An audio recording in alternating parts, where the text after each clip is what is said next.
Ẹ kú dédé ìwòyí o, ìròyìn lérèfé ni mo mú wá sí etí ìgbọ́ yín láti ẹnu ọmọ yín ìyáàfin Lydia Ọbọ́falẹ́yẹ. Nínú àtẹ̀jáde tí ẹ̀ka ìròyìn àwọn òṣìṣẹ́ elétò ààbò Operation Handinkai (OPHK) Lt Col Sanni Uba gbé jáde síta ní ọjọ́ Ìṣẹ́gun ní ìlú Maiduguri, ìpínlẹ̀ Borno, ni ó ti ṣàlàyé fún àwọn akọ̀ròyìn wípé ọwọ́ tẹ afurasí kan tí ó gbé àdó olóró lọ́wọ́ pẹ̀lú àwọn ohun èlò tí wọ́n fi ń ṣe àdó olóró, nínú èyí tí ó fẹ́ lọ lò láti fi ṣe ìkọlù ní ìlú Baki ní ìjọba ìbílẹ̀ Bama, agbègbè kan ní ìpínlẹ̀ náà. Àṣeyọrí iṣẹ́ yìí kò ṣẹ̀yìn àjọṣiṣẹ́ papọ̀ pẹ̀lú àwọn òṣìṣẹ́ elétò ààbò Joint Task Force Àríwá Ìlà Oòrùn ti ẹgbẹ́ ọmọ ogun 152 Task Force Battalion àti àwọn òṣìṣẹ́ elétò ààbò mìíràn. Nígbà tí ó tẹ̀síwájú nínú àlàyé rẹ̀ ló ti ṣàlàyé wípé àwọn dá òṣìṣẹ́ elétò ààbò sí Baki Central Mosque láti lọ dáàbò bo gbogbo agbègbè náà. Níbẹ̀ ni wọ́n ti fojú gan ní afurasí aṣekúpani tí ó di àdó olóró mọ́ra ẹni tí orúkọ rẹ̀ ń jẹ́ Abubakar Mustapha tí ó ti múra tán láti ṣọṣẹ́ ní agbègbè náà. Ìwádìí àwọn fi hàn pé ọmọ ìjọba ìbílẹ̀ Bama ni àti pé àwọn tẹ̀síwájú nínú ìwádìí àwọn láti mọ ẹni tí ó ń ṣiṣẹ́ fún àwọn tí wọ́n jìjọ ń ṣiṣẹ́ papọ̀ àti àsopọ̀ rẹ̀ pẹ̀lú àwọn adàlúrú agbébọn. Ẹ̀kúnrẹ́rẹ́ ìròyìn eléyìí wà nínú ìwé ìròyìn Leadership. Mínísítà fún ìlú Àbújá Ọ̀gbẹ́ni Nyesom Wike ti sọ síta wípé gbogbo àṣìṣe jíjẹ olórí ni àwọn yóò ṣe àtúnṣe rẹ̀ ní ọdún 2027. Wike sọ̀rọ̀ yìí jáde nígbà tí ó lọ ṣe àbẹ̀wò mo dúpẹ́ sí àwọn ènìyàn Kana ti Bori ní ìjọba ìbílẹ̀ Kana, ìpínlẹ̀ Rivers. Ó wá ṣàlàyé nínú ọ̀rọ̀ rẹ̀ pé àwọn ènìyàn ń yan olórí láti ṣojú èròǹgbà àwọn ènìyàn tí ó yàn wọ́n, kì í ṣe fún èròǹgbà ara wọn, ṣùgbọ́n àwọn yóò máa sọ̀rọ̀ lórí rẹ̀ nígbà tí àkókò bá tó, àti pé kì í ṣe ìtorí ọ̀rọ̀ òṣèlú ni òun ṣe wá ṣe àbẹ̀wò sí wọn, bí kò ṣe pé òun wá dúpẹ́ lórí àdúrótì wọn fún àtìlẹ́yìn tí wọ́n ṣe fún ìṣèjọba ààrẹ Tinubu nínú ètò ìdìbò ti ọdún 2023 nígbà tí gbogbo àwọn ènìyàn bẹ̀rù láti dìbò fún un, ṣùgbọ́n wọ́n dúró ti ìṣèjọba ààrẹ Tinubu nígbà ìṣòro. Èyí ló jẹ́ kí wọ́n jẹ èrè rẹ̀ nípa níní ọ̀nà tí ó lọ geere sí ilé ẹ̀kọ́ gíga, yíyan àwọn ènìyàn púpọ̀ sí ipò láti ilẹ̀ ògbóni, àti pé ọ̀pọ̀lọpọ̀ èrè rere sì tún ń bọ̀ wá sọ́dọ̀ wọn. Ẹ̀kúnrẹ́rẹ́ ìròyìn eléyìí náà wà nínú ìwé ìròyìn Vanguard.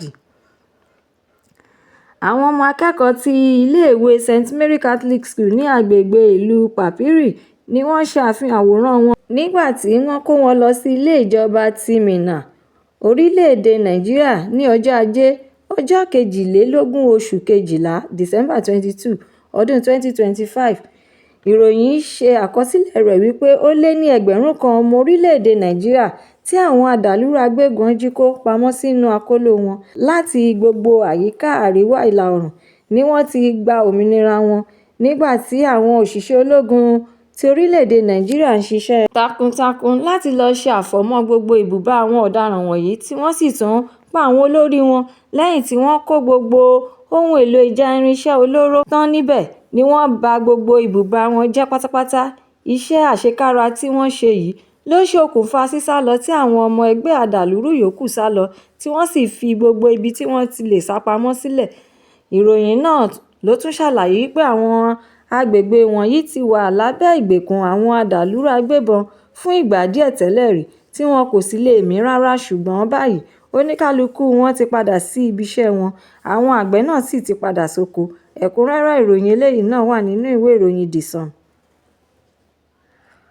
Ọmọ ẹgbẹ́ tí ó ṣojú Gboko-Taka ìgbìmọ̀ àpapọ̀ ti ìpínlẹ̀ Benue nínú ilé ìgbìmọ̀ aṣojú-ṣòfin ìyáàfin Regina Akume ti pe ọkọ rẹ̀ tí ó jẹ́ akọ̀wé fún ìjọba àpapọ̀ SGF, aṣòfin George Akume, ní ìta gbangba láti padà wá sínú ẹ̀sìn ìgbàgbọ́ ti Kìrìsìtẹ́nì, nítorí pé gbogbo àṣeyọrí rẹ̀ pátápátá tí ó ṣe bẹ̀rẹ̀ tí ó sì tún fìdí múlẹ̀ nínú ẹ̀sìn ìgbàgbọ́ ti Kìrìsìtẹ́nì. Ó wá gbàdúrà wípé ọjọ́ rẹ̀ yóò máa pọ̀ sí lórí ilẹ̀ ìpẹ́, Ọlọ́run yóò sì fún ní àlàáfíà nínú ẹ̀mí àti nínú ara. Ọlọ́run kò ní jẹ́ kí ó ṣinú rò, yóò sì tún máa ṣe ohun tí ó dára. Ìròyìn náà ló tún ṣe àkọsílẹ̀ rẹ̀ wípé aṣòfin Akume ti ṣe ìgbéyàwó pẹ̀lú Zenat Nguamaka George, tí ó jẹ́ aya Ọọ̀ni ti Ilé-Ifẹ̀ Ọba Adéyẹyè Ògúnwùsì Àjájá kejì tẹ́lẹ̀ rí tí agbẹnusọ fún Àkúmẹ̀ Yomi Odunuga fìdí rẹ̀ múlẹ̀ tí ó sì tún ṣàlàyé wípé ó ti tó ọdún kan báyìí, èyí tí ó yàtọ̀ sí ìròyìn tí àwọn ènìyàn ń gbé káàkiri orí ẹ̀rọ ayélujára gbogbo. Ẹ̀kúnrẹ́rẹ́ ìròyìn eléyìí náà wà nínú ìwé ìròyìn Leadership bákan náà.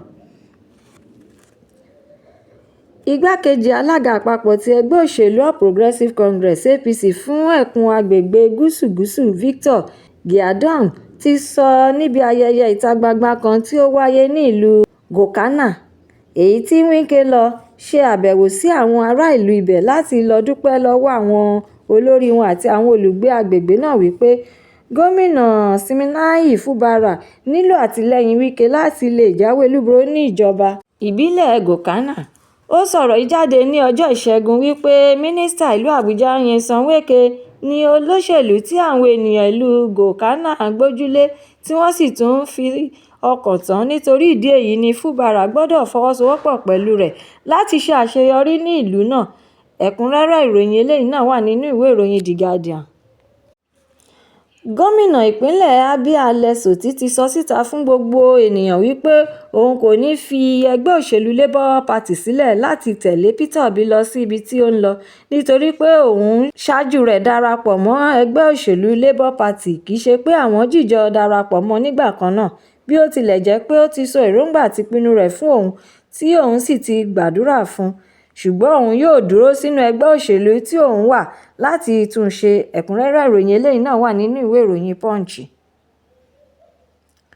Àwọn ọmọ ẹgbẹ́ ilé ìgbìmọ̀ aṣòfin ti ìpínlẹ̀ Rivers ti dá ẹ̀bùn owó tí ó tó ẹgbẹ̀rún lọ́nà ọgọ́rùn-ún náírà (100,000 naira) fún ọmọ ẹgbẹ́ kọ̀ọ̀kan padà sínú àpò ìṣúná owó ti ìjọba ìpínlẹ̀. Èyí jẹ́ owó tí gómìnà Fubara fún wọn. Wọ́n ṣe àtẹ̀jáde ọ̀rọ̀ yìí síta nínú àkọsílẹ̀ tí Honorable Enemi Abo George tí í ṣe alága House Committee on Information, Petition and Complaints buwọ́lù. Nínú àkọsílẹ̀ náà ni wọ́n ti ṣàlàyé wípé gómìnà àwọn yìí ti máa ń ná owó tí àwọn kò fọwọ́ sí láti ìgbà tí ó ti bẹ̀rẹ̀ iṣẹ́ nínú ọ́fíìsì rẹ̀ padà ní ọdún 2025. Bí ó tilẹ̀ jẹ́ pé àwọn kìlọ̀ nígbà gbogbo fún un, ṣùgbọ́n tí kò tẹ́tí sí ìkìlọ̀ àwọn. Nítorí ìdí èyí ni àwọn ṣe kọ ẹ̀bùn owó náà tí àwọn sì dá padà sínú àpò owó ìṣúná ti ìpínlẹ̀. Ẹ̀kúnrẹ́rẹ́ ìròyìn eléyìí náà wà nínú ìwé ìròyìn Daily Post. Iléeṣẹ́ ọlọ́pàá ti ìpínlẹ̀ Ọ̀yọ́ ti fi ìdí ìṣẹ̀lẹ̀ fífi ọwọ́ ṣìkún òfin mú ọkùnrin afurasí kan tí orúkọ rẹ̀ ń jẹ́ Daniel Ajíbọ́lá, ọmọ ọdún 22 (22 years), tí ó fi tipátipá bá ọmọbìnrin ọmọ ọdún 17 (17 years) lò pọ̀ ní ìlú Ìbàdàn, ìpínlẹ̀ Ọ̀yọ́. Lẹ́yìn tí ó ti fún un ní ohun mímu tí ó lè mu, ọmọbìnrin náà ni wọ́n ti gbé lọ sí ilé ìwòsàn tí afurasí yìí wà ní àkóló àwọn fún ìwádìí. Ẹ̀kúnrẹ́rẹ́ ìròyìn eléyìí náà wà nínú ìwé ìròyìn Nigeria Tribune online. Ààrẹ ẹgbẹ́ àṣẹ-kíkàn ti orílẹ̀-èdè Nàìjíríà lápapọ̀, Mínísítà fún ọ̀rọ̀ owó àti ìdarí ọrọ̀ ajé Wálé Ẹdùn pẹ̀lú Adarí Àpapọ̀ ti National Sports Commission (NSC) Honorable Bukola Olapade ti fi ẹ̀mí ìbánikẹ́dùn wọn ránṣẹ́ sí ìràwọ̀ àkànṣe àgbáyé nì Anthony Joshua àti ìdílé àwọn tí wọ́n pàdánù ẹ̀mí wọn nínú ìjàmbá ọkọ̀ ńlá nì tí ó ṣẹlẹ̀ ní òpópónà ojú ọ̀nà Lagos-Ìbàdàn Expressway. Nínú ọ̀rọ̀ ìbánikẹ́dùn tí Ẹdùn ṣe gẹ́gẹ́ bí onídùúró fún àwọn ẹgbẹ́ yòókù ni ó ti fi ẹ̀dùn ọkàn ìbánikẹ́dùn rẹ̀ hàn sí gbogbo ìdílé tí ìṣẹ̀lẹ̀ náà kàn. Ó wá gbàdúrà fún ìtùnú àti ìwòsàn ní kíákíá fún Joshua àti ìdílé àwọn tí ó kú nínú ìjàmbá ọkọ̀ náà. Ẹ̀kúnrẹ́rẹ́ ìròyìn eléyìí wà nínú ìwé ìròyìn The Nation. Gómìnà ìpínlẹ̀ Borno Babagana Zulum sọ ìdí tí àwọn fi yan Ọọ̀ni ti Ilé-Ifẹ̀ Ọba Adéyẹyè Ògúnwùsì gẹ́gẹ́ bí Chancellor ilé-ẹ̀kọ́ gíga ti ìpínlẹ̀ àwọn, èyí tí orúkọ rẹ̀ ń jẹ́ Kashim Ibrahim University, Maiduguri. Kò ju pé àwọn fẹ́ kí àsopọ̀ ọjọ́ pípẹ́ sẹ́yìn tí ó wà láàrin ìjọba Ilé-Ifẹ̀ ńlá àti ti ìjọba Kanem Borno túbọ̀ lágbára sí, àti pé ìṣèjọba ìpínlẹ̀ Borno tún mọrírì ìnáwọ́sí tí Ọọ̀ni ti ṣe fún ìdàgbàsókè ètò ẹ̀kọ́ jákèjádò orílẹ̀-èdè yìí. Ẹ̀kúnrẹ́rẹ́ ìròyìn eléyìí náà wà nínú ìwé ìròyìn The Nation bákan náà. ìròyìn lérèfé tòní kò ní jù báyìí lọ nítorí pé kí n lọ́bẹ̀ oge. Ẹ tún pàdé mi lọ́la fún àkọ́tún ìròyìn lérèfé mìíràn láṣẹ Èdùmàrè. Ẹ má ṣe aláìlọ kàn sí YouTube channel ìròyìn lérèfé kí ẹ bá mi subscribe kí ẹ sì tún jọ̀wọ́ bá mi fi èròǹgbà yín ránṣẹ́ sórí rẹ̀ kí ẹ bá lè ní àǹfààní láti máa gbádùn ìròyìn lérèfé síwájú àti síwájú sí i. Ẹ ṣé tí ẹ̀ ń tẹ́tí gbọ́ mi nígbà gbogbo. Ó dàbọ̀.